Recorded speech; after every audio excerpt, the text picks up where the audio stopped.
So the main argument of Hostile Dimensions, it was basically like a question I was asking myself, which was whether I wanted to keep banging my head against the wall of various kind of beliefs I held, or whether to just lead to like an easy life and stop kind of basically the two characters, and it can represent one character who wants to change the world for better for their point of view, and one character that wants to leave for a perfect world. So that's kind of the question I've been asking myself, whether I want to keep banging my head against this wall in an increasingly complicated world, or just kind of relax and give up and have a nice life.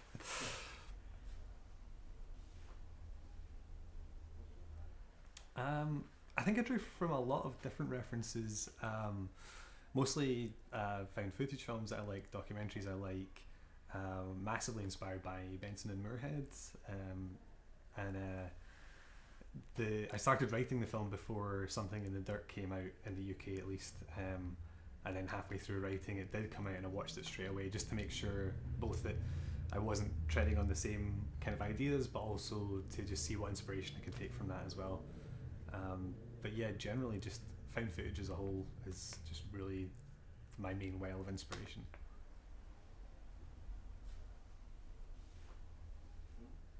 Yes, the backrooms, that was massively inspirational. So while I was writing the film, Kane Pixel's short film, The Backrooms, came out, and I thought it was just like a phenomenal piece of filmmaking, and that led me down an internet rabbit hole of reading about the backrooms and finding out about this kind of shared, like, new kind of lore, I guess. And I wanted to do a piece on that, and initially I wanted to do something very similar, which would have been it's literally in the backrooms. So I was looking for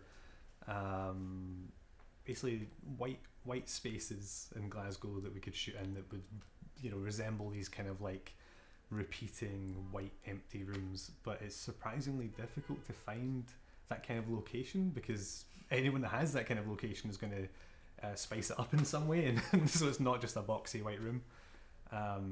So I went back to kind of like liminal horror Instagram accounts, and among other things like swimming pools at night and empty schools, there was a repeated theme of children's soft play places, and when I saw that, it's like unbelievably creepy, and it was something I was like, I can get, there are loads of locations like that in Glasgow that I can get access to, and that's where our kind of backrooms scene came from.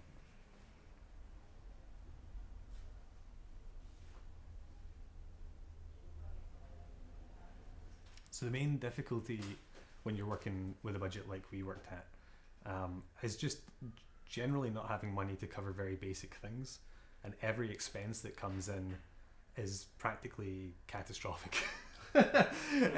So just simple things that come in. Everything that comes in is a tangible percentage of the budget, and you have to weigh up whether you're gonna go for it or do it yourself. But the advantages, such as they are, that I think are is freedom.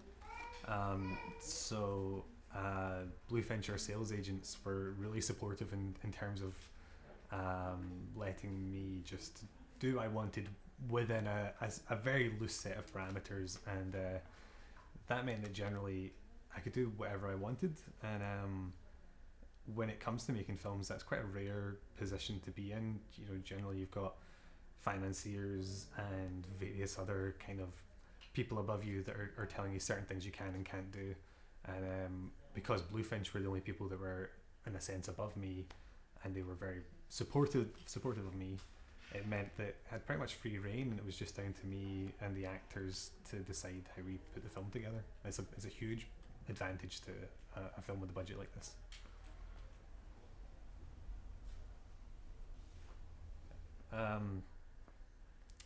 So Death of a Vlogger came about when I had basically realised that getting finance for a film was just not going to happen. I'd made 2 features by that point, and felt like I was just hitting brick walls, and no one was looking to come on board to support me as a filmmaker. I had a really disastrous attempt at making a 10 grand film that I was trying to make look like a $500,000 film, and it all fell apart for various various terrible reasons. Then I saw a film called The Dirties by Matt Johnson, and it was one of the first found footage films that I'd seen that really used the aesthetic to full advantage, and I think that sent me on a journey of watching more and more found footage films that really used the means of production as an aesthetic, and it wasn't people trying to make their 10 grand film look like a £500,000 film. It was just people saying, this is what we have and this is what it is. So I felt very liberated by that, and Death of a Vlogger came out of that and was just this purest expression of me as a filmmaker and what I had to hand, and leaning into the restrictions that I had, and therefore any seams that are in that film, and there are plenty, they can in some ways be excused with the right kind of audience. And yeah, that was basically what led me to Hostile Dimensions as well, taking a step up. But Death of a Vlogger was a very liberating experience for me as a filmmaker, not feeling like I had to prove anything and just making something that that I could make, and not having to lie about where it came from.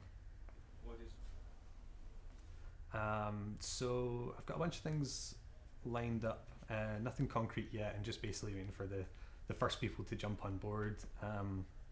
One project that I'd like to do is another found footage mockumentary film to kind of complete a loose sort of trilogy, but scaling everything up, keeping the same cast and crew as we had before, but leveling up the budget, and basically kind of bringing it all together and finishing that off, and like kind of drawing a line under found footage for me anyway. I've got another film that's much larger budget that would be not mockumentary or found footage, but very straight kind of haunted house, single character, contained horror. With that, like I'm a big fan of scary films, not just horror, but like scary films, and for me that's supernatural and tension and dread. And with that film, I want to make basically the scariest film that's ever been made. That's a mission statement. Whether I achieve that or not, probably won't, but that's what I'm setting out to do. Oh god. Favorite scary movie.